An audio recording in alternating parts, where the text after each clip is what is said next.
And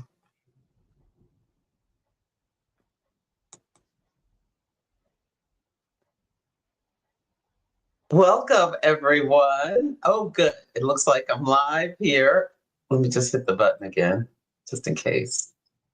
Okay, we're live. All righty. On YouTube, Facebook, and Instagram, Astrology by Celeste channels.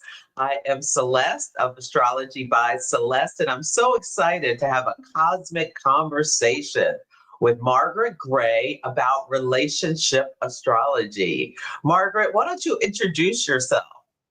Oh, thank you, Celeste. And first of all, thank you for inviting me. I'm delighted to be here with you and everyone else. And I am originally a psychological astrologer. I'm also a relationship astrologer, and I'm also a psychotherapist. So it's really a mixture of everything together. I've got three hats that sometimes all come together. Wonderful, wonderful. And what got you so interested in relationship astrology to specialize in it? Is it because of your psychological background, or what would you say drew you to it? You know, Celeste, it's interesting. I think in part, I was saying this to somebody the other day, I'm an only child. And so growing up as the only child, I had an internal relationship with myself, but I had to learn how to relate to my peers and to other people who were my equals. I could relate, of course, there were only people in authority around me. So I think relationships always fascinated me. Plus, I've got Venus in the seventh house. That's part of quite a big yawn in my chart. So I was always interested in how do people get on with their siblings. And then, of course, I developed friendships and then, in adulthood relationships. But there was always that part of me that kind of almost stood back watching what are relationships about. And actually, what got me into working with relationships and astrology was many years ago at an ISAR conference. I met my colleague Armand Diaz, who had written his book, Separating Aspects, which I had reviewed for the ISAR board when I was on the board. And we met and we both talked about our fascination with relationships. And we started doing some work together. And we thought, this is kind of cool. We're enjoying this. So it was really a very organic development that kind of went on. Armand has now gone on to do different things. But I've kind of gathered colleagues along the way. They've come and gone. And I've just remained fascinated. And a lot of my psychotherapy work is now with couples and with relationship issues. So I don't know the answers yet, but I'm still fascinated to find them. I love that. I was an only child for 8 years, so I've got like both. I can see this is both sides of the coin. So tell people, what is your sun sign, moon sign, and your rising sign? Sure, I'm an Aries sun in the eighth house. I'm a Scorpio moon and I'm Virgo ascendant. So okay, how interesting. So not only were you an only child, you came into this life in an Aries sun, the sign of I am, the one, the independence. Oh, wow. And can you share where your Venus, what sign that's in? Sure, my Venus is in Aries. So Okay. that's the support. But I've got Mars and Mercury in Pisces. So people often pick up the Pisces energy because my eighth house sun is kind of buried in the eighth house. And because my Venus is in the seventh house, it's so easy to project that onto others. Whereas the Pisces bits come out. Of course, Mars being the ruler of my sun, my Aries sun is like, seriously, did we have to have a Mars in Pisces as the ruler of me? It's not a happy bunny, but it's good. It creates a bit of balance. So how can you dialogue that for people to help them? Because a lot of people who watch are learning astrology. So you have an Aries sun that reports into Mars and Pisces. Can you share anything about that or how that shows up? Sure. I mean, my Aries sun in the eighth house likes to go deep, whereas usually Aries sun wants to have fun and frolic. And I mean, it really wants to dive. That's the psychotherapy part of me. The Mars in Pisces is much more like, can we just lie in a hammock on the beach and kind of float around? it helps with intuition, and it gets on with my moon in Scorpio. But in terms of the sun in Aries wanting to go and, be courageous and let's take a risk, and my Mars in Pisces, like, are you kidding me? It's like I'm a puddle on the ground here. I don't want to do that. That's scary. So there's the emotional side of Mars Pisces, that when I get angry, it's so easy to end up in tears rather than be a feisty Aries sun that is like, just battles away. So if anyone's out there and you've got that combination, you probably know what I'm talking about and what it feels like. It's not an easy combination to have. Exactly. That was beautifully expressed, because so many people, especially when women have like an Aries, especially Aries sun, sometimes don't relate to it, and having you explain how the planet that rules your sun impacts it is really helpful. Yeah. So when couples come to you, or what are the first things you look to for talking about relationships in the astrology chart? And people can put questions in the chat if you have any questions for Margaret. Yeah, please do. I know that typically people say we look at Mars, we look at Venus, but actually I always start with the moon, because to me, the moon is who we are emotionally. It's who we are in our private life. It's what we need also the other person. If it's a romantic relationship, an intimate relationship, we need that person to understand our lunar world. We need them to have that empathy with our moon. So the moon to me is absolutely critical. First of all, that we understand our own moon, because if we don't know what our emotional needs are, how can we meet them for ourselves? How can we self-regulate? And how can we ask others to meet them? Also, if we don't understand our moons, sometimes we can get really triggered. Or if somebody isn't able to meet our lunar needs, we get upset, and it's like we expect them to know just automatically. So a lot of the work with couples is helping each person to understand each other's moon sign. That's step number one. The other thing I also focus on is Mercury, communication. Here, you and I are having a chat. Maybe people might leave messages. Again, it's a conversation.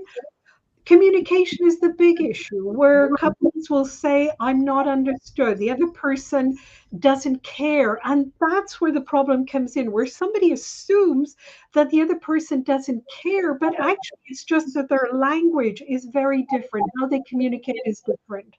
So somebody who has Mercury and Earth is going to communicate very differently than somebody who has Mercury and air or fire. And so those two combined, plus Saturn, is very important to me. Boundaries. If we don't have boundaries, it's very hard to allow ourselves to be vulnerable, to connect with somebody else. So those three are my crucial planets. I always look at that in couples. Obviously, I look at their descendant as well. What is happening in their seventh, their eighth house, because it's so easy to project planets from the seventh house. Mm-hmm. Like, it's not often visible to us. It's that mirror that we need a reflection from somebody else, but it's so easy, particularly if we have transpersonals in the seventh house. So for any of you out there listening, if you're got Pluto or Uranus or Neptune in the seventh house, be aware that it's so important to own those energies. And it's not easy to do that, in my experience, until midlife. Wow, that is so helpful for people. So give a little bit about the outer planets in the seventh house. So you touched on that. So say someone has Uranus in the seventh house. How do you often see that show up in their relationships? To me, Uranus is always outside the box. So if somebody comes to me and says, oh, I want to meet the perfect person and I want to live with them and I want to work with them 24/7, and I see Uranus there, I'm like, oh, let's stop here a minute. Let's look at maybe some other creative options, because Uranus needs space. It needs freedom. It needs to be outside the box. So usually I'll say to them, have you thought about a different arrangement? Maybe you don't live together. Maybe you have a second home or a holiday home or even a caravan at the end of the garden that one of you can goes in periodically. I often tell the story of somebody I studied with because she gave me permission to use it, but she had Uranus in the seventh house. And I asked her about it. This was years ago. And she said, oh, it works really well with my husband. He is a long distance truck driver. So he's away for weeks on end. And she said, when he comes back, we have a fabulous reunion. And then I wave him off. And that's wonderful. I'm delighted to see him go. And I'm so happy to see him come. And that to me really epitomized Uranus in the seventh house. Well, I bet somebody watching will have Uranus in the seventh house and it went retrograde on Saturday. And they're going to have like these bells go off in their head about how maybe they're upset they don't spend as much time as they wish with their partner, but it's kind of part of their makeup that they need that space that they maybe think the other person is projecting on. That is so helpful. Yeah. So you said the moon, Mercury, and Saturn are the three things you most look at when you're talking to someone about their relationships. Absolutely. And also the houses, the seventh, the descendant, the seventh house, and the eighth house. And not to forget the fifth house. We often leave that out, but the fifth house is really the house of when we meet somebody, when we're dating somebody. So for some people, dating is incredibly difficult. I've heard so many clients say, I don't want to do the dating phase. Can I just jump into the seventh house or even the eighth house of a steady, stable, intimate relationship? And really, we can't because, we can't leapfrog over. So it's good to know if you're somebody who struggles a little bit with fifth house matters. If it's hard to date because it's hard to play, then I look at what was it like when you were a child to play? What was your way of playing when you were a child? Because that's what dating is, it's playing. And somebody might say, well, I was very serious. I found it hard to play. So then we explore that a little bit. What were their experiences? So it's great fun. I mean, I think the thing about relationship astrology is that it's not just about our relationship with others, it's about our relationship with ourselves, and it's about discovering things for ourselves. And hand on heart, I have to say that I learned more from being in couples therapy with a partner than I did from any of my individual therapy sessions because there was no escape. There was another person there saying, looking at me and saying, are you kidding? That's not how you are. This is how you are. This is my experience of you. So that's why really I think I went into couples therapy because I had such a fantastic couples therapist that really she was amazing and I learned so much about myself. Wow. So if you want to put anything in the chat about your experiences with I love how you brought up the fifth house because I never liked dating when I was single. I like to get to the relationship part. Or at least that's what I tell myself. Although I did like to flirt. That's so interesting. I have Scorpio on my fifth house and I have Neptune in my fifth house. Okay, so it sounds a little bit like, you want the depth, you want to go in, but also you want to be invisible, that Neptunian invisibility. So it's an interesting combination. Yeah, that's really interesting. Any other things so if someone's like, oh, triggering, I mean, they can come. Margaret's going to be teaching a course, which she'll introduce as well about relationship astrology, but just some high level things for people to be thinking about with if they struggle with the dating process. Anything you would say about the fifth house, what sign is on the cusp or planets that's in it to give them just a little nugget to.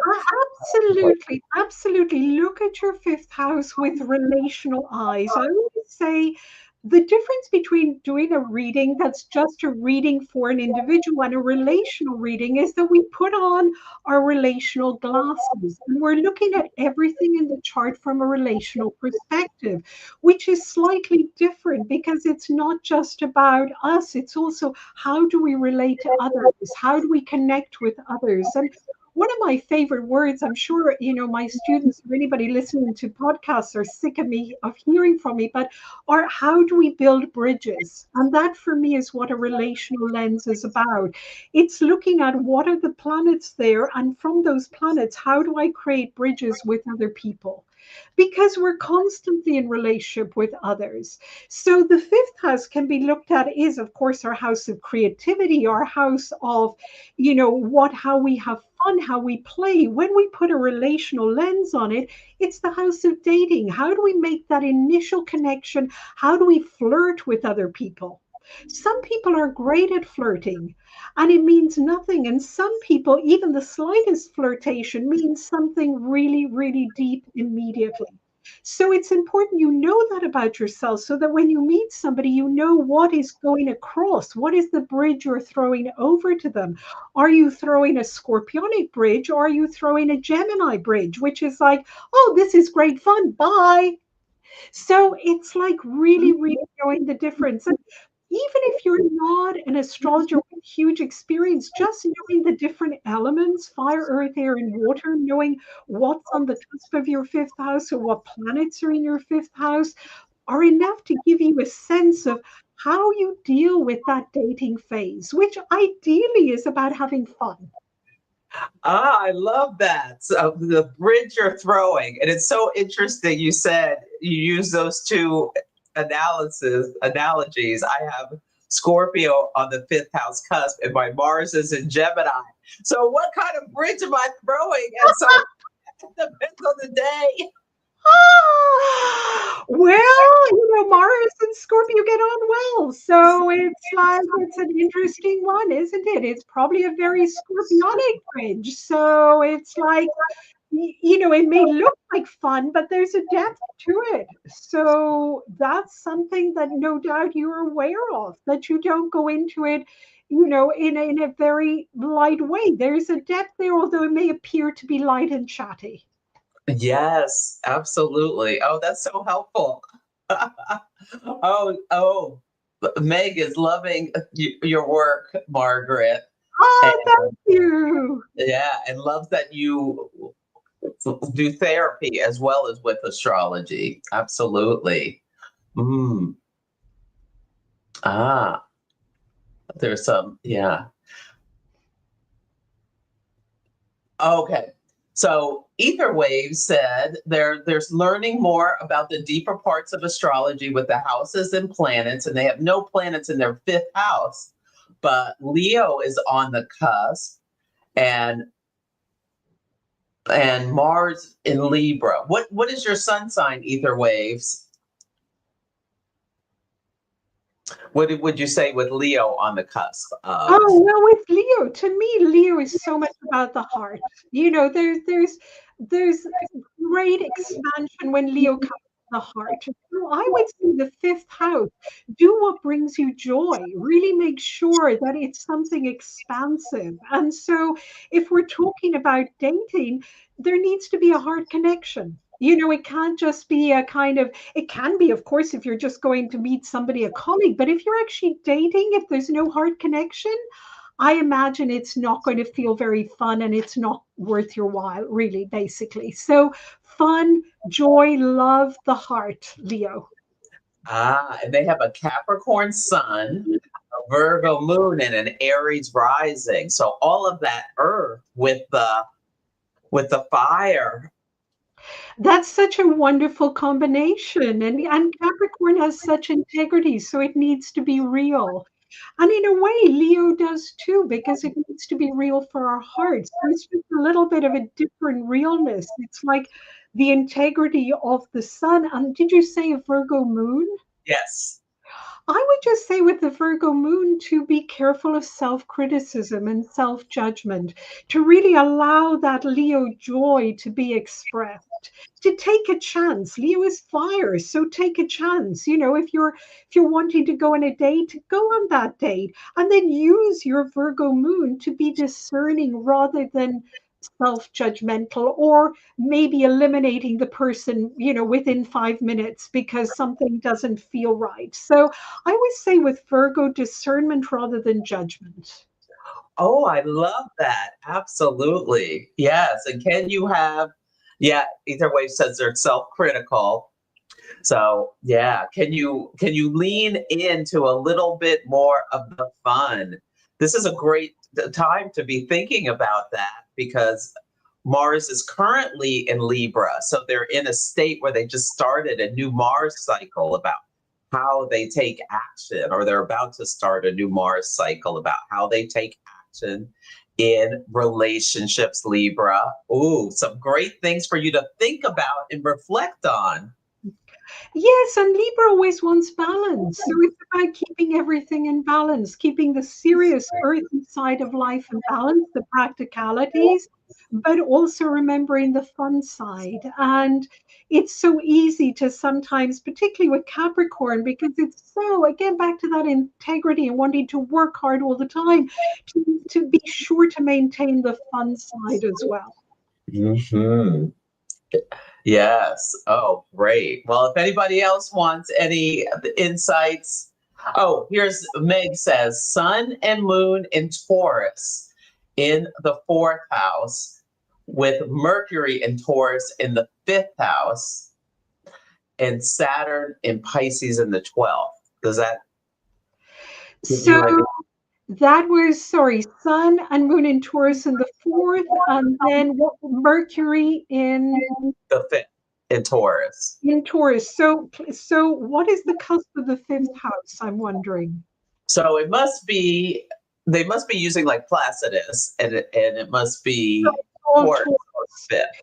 So Taurus really is, really Taurus likes to take things a step at a time. It loves beauty. It loves that sensual realm of the beauty of nature, the natural world. And I would say with Taurus there and Mercury there, to go at your own pace. There's no hurry. It's like do what feels good for you in your body. Taurus is very bodily based. So if you're wanting to date or going out on dates, your body's going to tell you very quickly whether this feels right for you or not. And I would say, really trust your body. And I would also say, choose something or a setting that feels really comfortable to you at a visceral level, maybe a walk out in nature or a beautiful restaurant or an art gallery, but somewhere that gives you pleasure. So even if the date doesn't work out, you're still going to feel a real sense of pleasure for yourself. Ooh, I like that. Absolutely. Yes. And good morning, everyone. Yeah, that is really wonderful. And what do you tell people? You know, people who have an empty seventh house, that is one of the big, am I ever going to meet someone? So just can you give any guidance to people who have I'm so delighted you asked that question because I think there's often confusion with that. And people do come to me and say, I have no planets in the seventh or eighth, I'm never going to have a relationship. And my interpretation of no planets in a house is that that is an area of life that we don't have to keep working at so hard. So I usually say to them, that means actually that relationships are not as much hard work potentially for you as maybe other areas of your life. To me, it's like every house where there's planets, it's like a diamond that we're refining over our lifetime. When the seventh house is empty, we have a lot more free will and choice. So we can look at the sign on the cusp of the descendant and the planet that rules that and see what's happening to that. But it doesn't mean you're not going to have a relationship at all.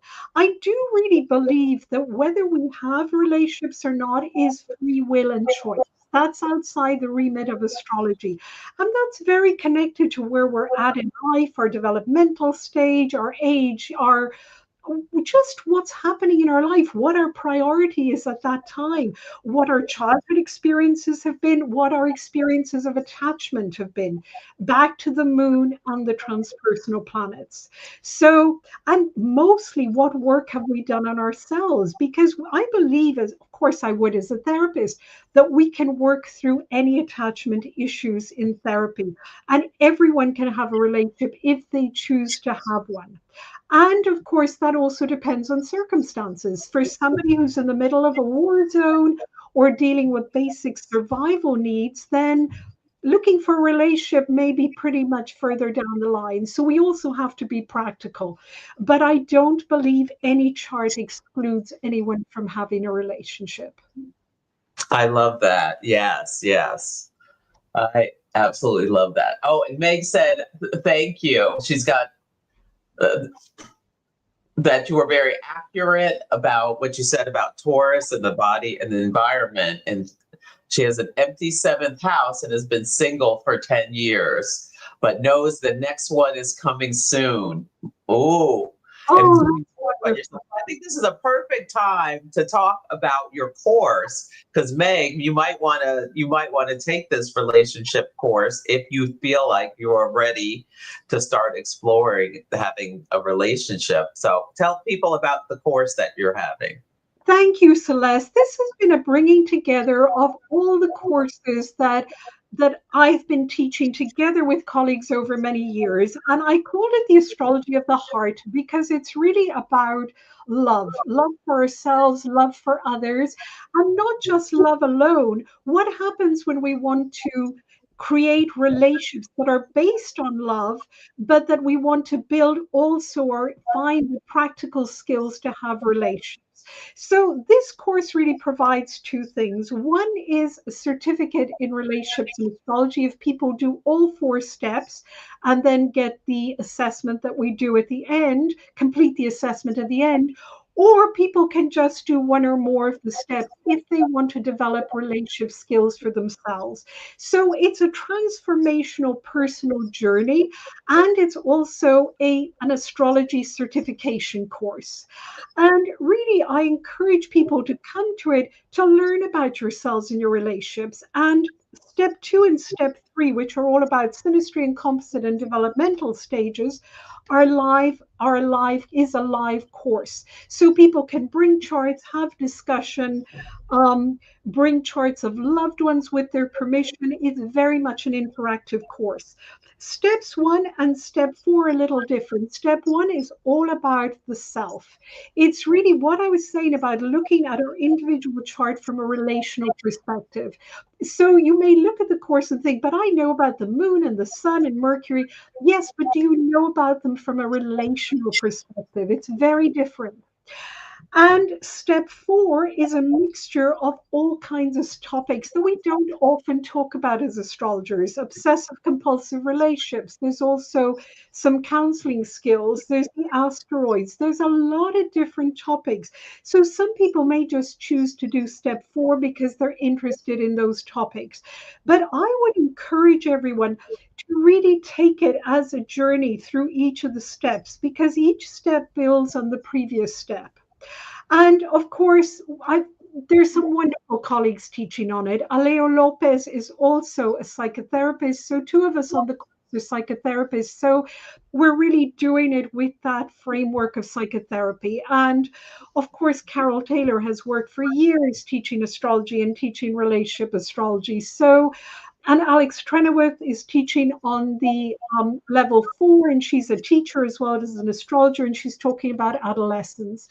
So developmental phases are often underestimated, the impact they have, but getting into a relationship on our first Saturn return is very different than starting a relationship in our second Saturn return. So I would encourage you really to, if you've got any questions, feel free to email me. I'm always happy to reply to students, to attendees. I always reply myself. So do get in touch or get in touch via Instagram or via the website. But we are starting on September 26th. So please sign up now, because otherwise there's not going to be places, and I don't like turning people away. But equally, it needs to be enough of a small group that there is some intimate discussion. Ah, yes. That sounds wonderful. And what is your Instagram again, Margaret? I mean, I put Relationships it and in the link. astrology. Everything is relationship and astrology. Okay. Yes. Oh, and Sosa says they have a North Node Juno. Oh, I'm sorry, Sosa. What is the first word? Cresser? Did you mean to write Cancer, North Node in Juno? While they're do that, I'll ask you more. So you have 4 steps to the course. It starts on the 26th of September, and then how long does it take to complete the certification? Takes a year to complete all 4 steps. There are a few gaps in between. There's also mentoring for some of the steps. There's a Q&A, step 1. There's a live Q&A the week after the 26th, which I think is the 5th of October. So we're also going to set up a community. There are lots of opportunities to connect.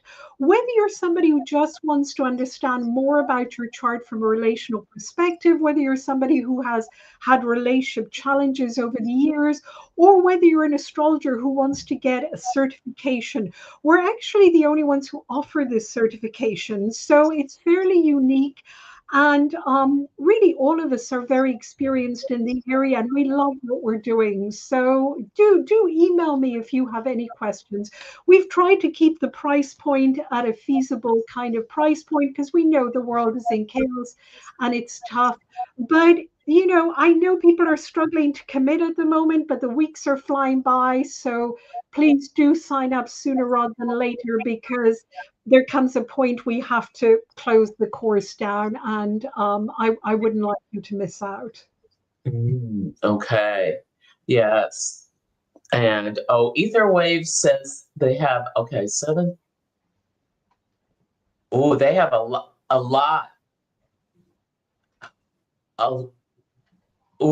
So Ether Waves, who we were talking about earlier, they have a set Jupiter and Pluto in Libra. Wait, that's too complicated for me to explain to you, but they ended a 10-year relationship last August. So that takes a lot of courage to start over. And Pluto and Libra kind of feels like that's part of the path of someone with Pluto and Libra. Yeah, and I would say also, we still live in a society that kind of judges somehow relationships as successful if they last forever, and as not successful, rather than looking at relationships as opportunities to learn about ourselves, whether they last a day, a week, a month, or a year, or 10 years, or 20 years. Some people learn through the one relationship through their life, and other people learn through a variety of relationships. There's no right or wrong, and they are all equally valuable. Ultimately, they're all about learning about ourselves, which sounds very narcissistic and selfish, but is actually the reality. And one of my the first books I read on relationships is The Eden Project by James Hollis, who's a Jungian psychoanalyst.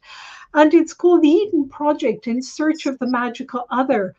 And if you're romantic at heart, don't read that book, because you'll be very disillusioned. But as somebody who has a very scorpionic chart, which I have, I found it really useful, because it kind of confirmed to me really that relationships are all about learning about ourselves. So really, it doesn't matter how long the relationship lasts. What matters is when we look back, rather than kind of saying, oh, I messed up or I failed. No, say, what did I learn from that? What was my learning? And really, point out, maybe make a list of about 3 learning points from each relationship. And that can feel really empowering, because we want to leave a relationship, whether we're the ones breaking up or somebody has broken the relationship up. It's how to leave in an empowered way, so that we can continue with our lives, and that the next relationship we engage in, we go into it from an empowered place. I love that. That could be great homework for anybody. Think about a couple of relationships in your life that may have ended, and what are three learnings about yourself that you learned through the relationship, no matter how difficult it was. Oh, and Rasta Mystic says, my big three are all in Cancer, and it's not for the weak. No, it's not.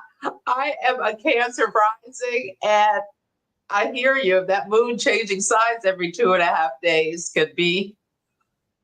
Yeah, I think anybody with a lot of Cancer energy, and my best friend is a Cancer sun, so I watch her with the lunar cycle, and I think it's so helpful to really tune into the lunar cycle and to kind of really go with it, not fight against it, because Cancer is like the tide, as well as being, of course, an incredibly creative sign. And I think with a lot of Cancer, there is a real need to be able to express emotions through creativity. Relationships are not enough for water signs. You know, it's certainly, I know with a water moon that relationships cannot meet those watery needs. It's like there has to be something beyond relationships, something in the creative realm. It's why music and art and dancing and all of those things are so nourishing to our moon, and they take some of the pressure away from intimate relationships.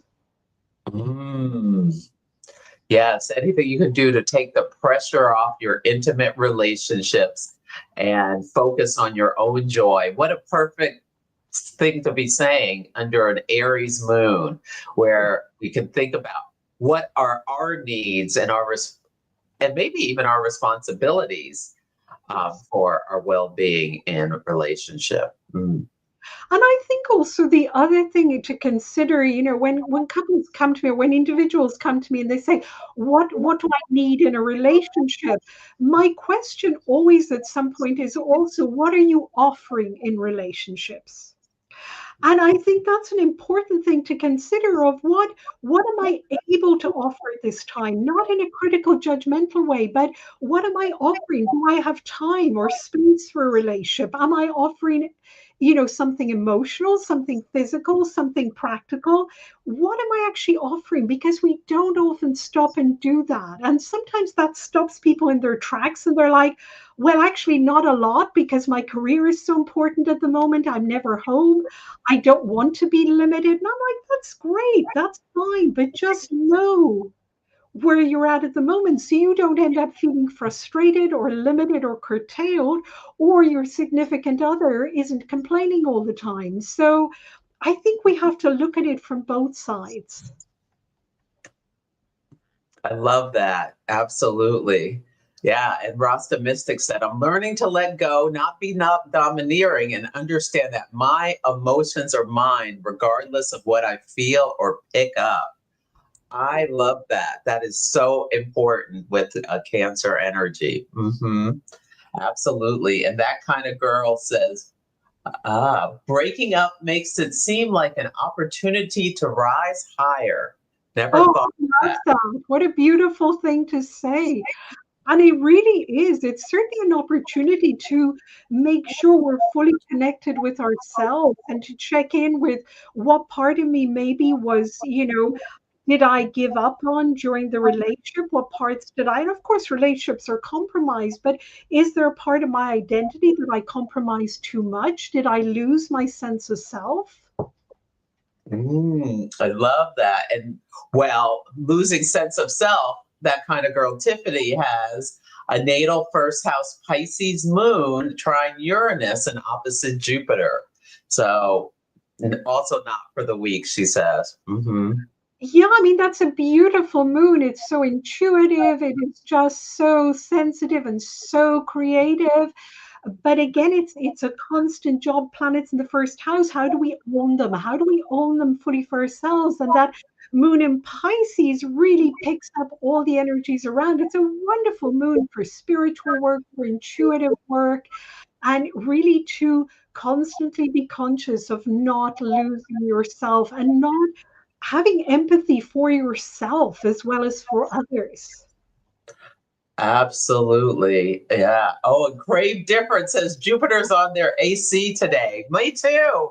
I have a Ah, rising and Jupiter's on my ascendant. Pretty close.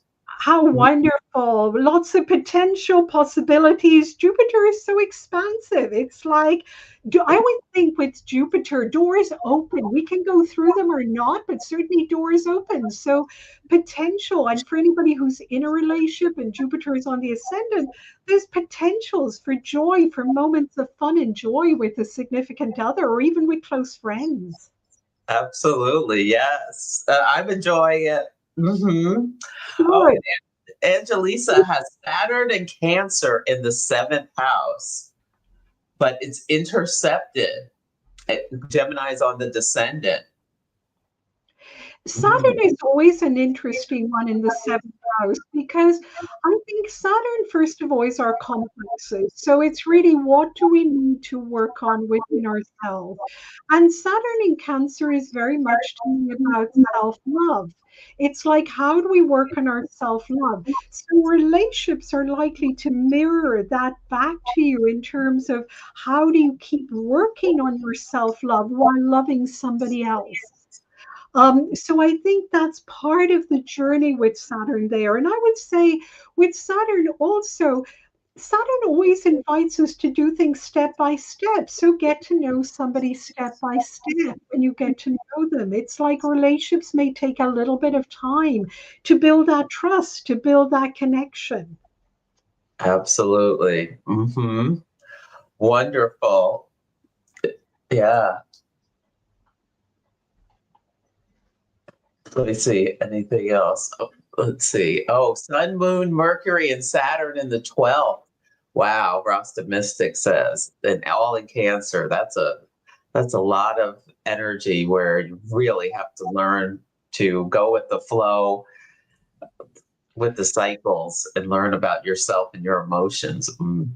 Yes, on the 12th house, it's interesting. I was recently at the UK Astrological Association conference, and one of my topics for the workshop, my topic was daemons and demons, family daemons and demons, intergenerational patterns, and very much those show up in the 12th and the 8th house. So with 12th house planets, I always say to people, it kind of can take time to really recognize them, own them. And with the 12th house sun, it's almost like we integrate it and then we've got to give it up. So it's that underwater feeling of owning it and giving it up. And so in relationships, I think anybody with a lot of 12th house planets, particularly the luminaries, really need time alone, time to process, time to see, okay, where am I at? How am I? And where am I in my process of individuation? And how am I feeling emotionally? By the way, in my experience, the moon in the 12th house is a wonderful placement for writers because they can tune into the collective transpersonal unconscious. And so the emotions, and they can really tap into. Have you noticed that, Celeste, in the charts of writers? Say that again, that the moon in the charts of writers Yes, specifically. often the moon in the 12th can be in the chart of writers because they Oh, tune into the collective transpersonal emotions. oh, that makes a lot of sense. I haven't researched that specifically, but absolutely. I'm thinking of someone I know who's a writer, has moon in the 12th, is a wonderful writer. I'll keep that in mind as I'm looking at charts going forward and adding that in. Yeah. So anything else you want to share with people about relationships in general that they should be thinking about at this time when they're looking at their charts? And tell people about the course again and how they can find you. I would just say always with relationships, a lot of people come and they say, I really want a relationship. Let's always start with ourselves. Let's look at, always look at what does your chart want, need, enjoy, desire? What transits are you going through right now? What's happening in your chart? What is being triggered and activated? what is in your best interest right now, and why do you want a relationship? And that's really what we're looking at in the course. And then look at the synastry and composite. I mean, I love looking at synastry and composite. Recently I did a really fun podcast with Alex Trenoith on movies and film stars. We looked at Angelina Jolie and the chart and Maria Callas. And I was fascinated to see these synastry connections. So, Oh, is she in a movie about Maria Callas? yes, she was the star for Maria Callas, and the connections are amazing. So I really think that it's anybody practicing astrology, do learn about synastry, because we can do synastry with anyone. We can do synastry with our pet rabbit. We can do synastry with our favorite teacher or philosopher or whatever, our therapist. I do synastry with everyone. And I remember Anne Ortley talking about, doing synastry with her surgeons, her doctors. And now I'm trying to get the chart of a surgeon that I'm having surgery with. So synastry can be used with everything. So these techniques that we're teaching, they're not just about intimate relationship. They're also about discovering what is your relationship with your boss, with your colleague at work. And the composite chart. I personally love composite charts because they're the charts of the relationship itself. And then we look at the synastry with the composites. So one person might find it really easy to be in the relationship, the other person might not. And that's when sometimes I have couples coming to me saying, we've been going out together, we've been dating, whatever, for ages. And then we moved in and it all fell apart. And then I look at the composite and I look at their synastry. And when that composite solidifies, sometimes it clashes, it triggers things for one or other person that is really challenging. So, will you explain what the composite chart is, just in case anybody doesn't know what that is?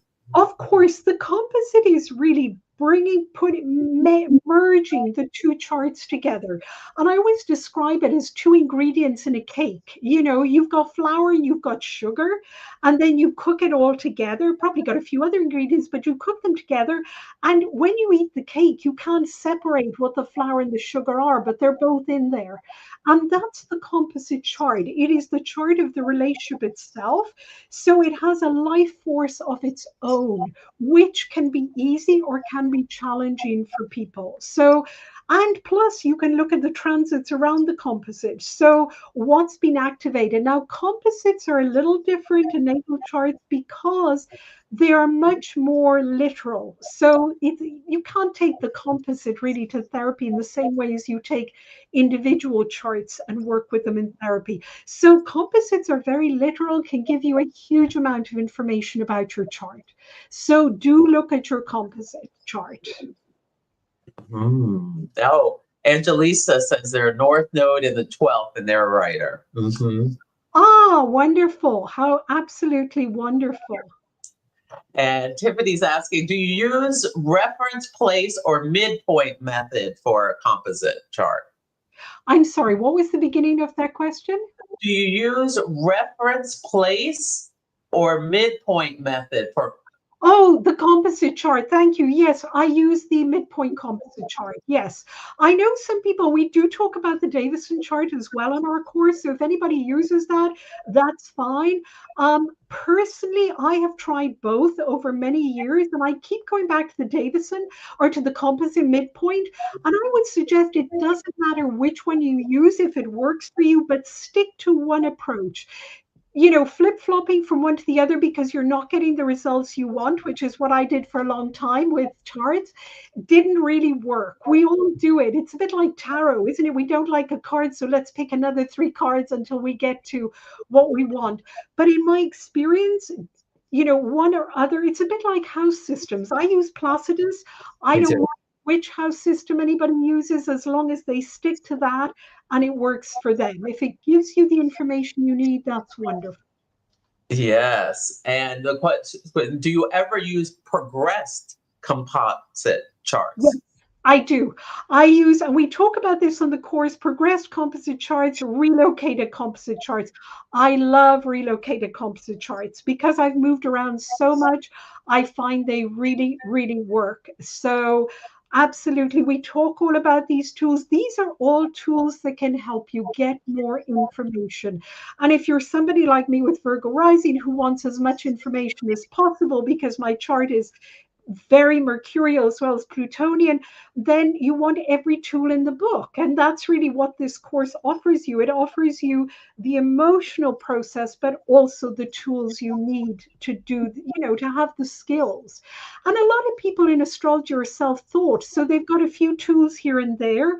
But I don't know what you think, Celeste, but to me, doing a course really helps to fill the gaps.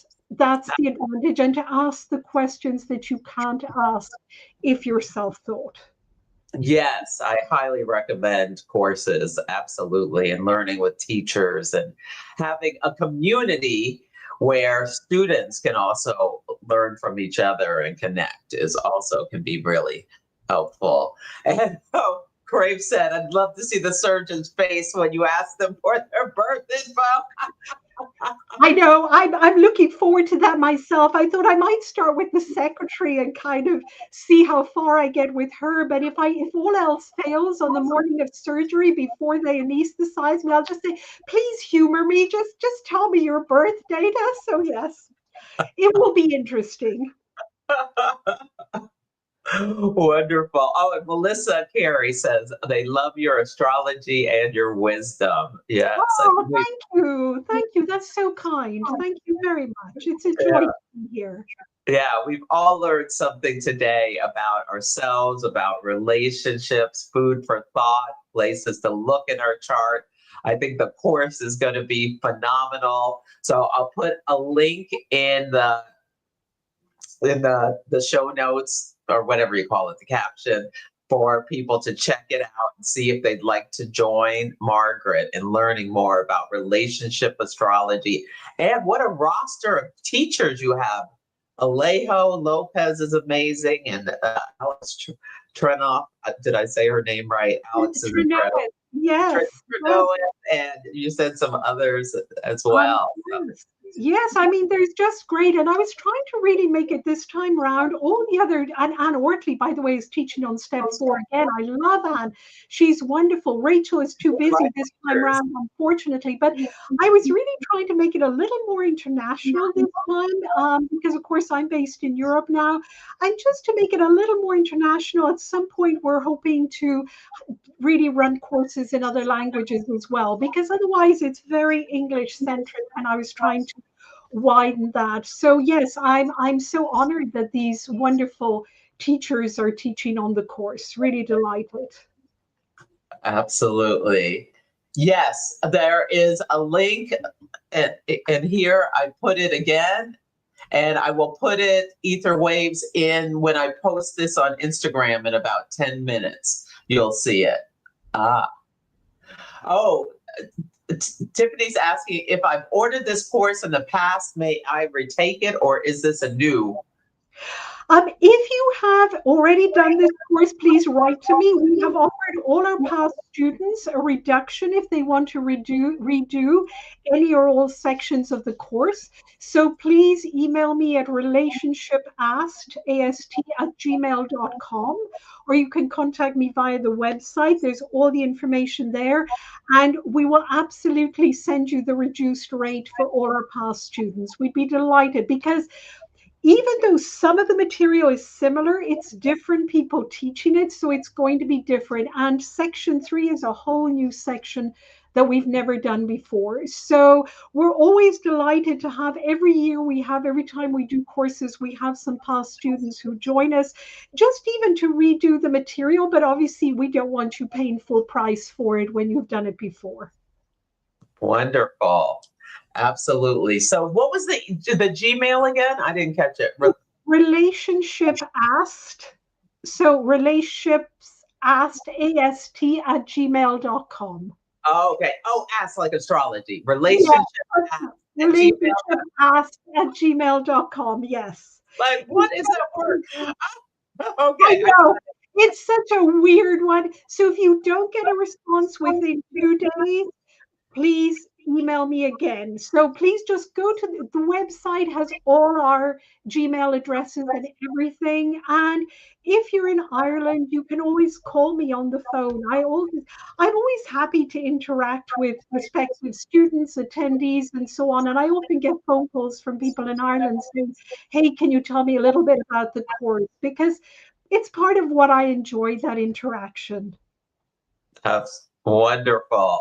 Well, Margaret, it has been just a pleasure talking with you, and thank you for sharing your knowledge. Thank you for people for coming. And anyone who's watching this in the future, you can put comments in the chat. Please like and subscribe to our channels, and I'll have all that information. So everyone, Margaret, you can stay here, but everyone else, have a beautiful day. Celeste, thank you so much for having me on your podcast. Such a joy to see you again and to be here. And thank you, everyone, for joining us. Thank you.